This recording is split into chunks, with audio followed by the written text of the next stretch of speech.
Bəzi bölgələrdə fevralın 1-2-sində küləkli hava şəraiti gözlənilir. Sarı xəbərdarlıq verilib.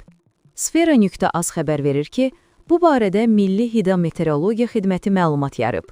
Bildirilib ki, Qobustan, Şirvan, Mingəçevir, Yevlax, Bərdə, Tərtər, Göyçay, Gədəbəy, Daşkəsən, Qazax, Ağstafa, Tovuz, Şəmkir, Gəncə, Naftalan, Samux, Goranboy, Balakən, Şəki, Oğuz, İsmayıllı, Qəbələ, Şavaxı, Xızı, Şabran, Xaçmaz, Quba, Qusar, Siyəzən, Füzuli, Zəngilan, Laçın, Kəlbəcər, Cəbrayıl, Lerik və Yardımlı rayonlarında qərb küləyi əsəcək.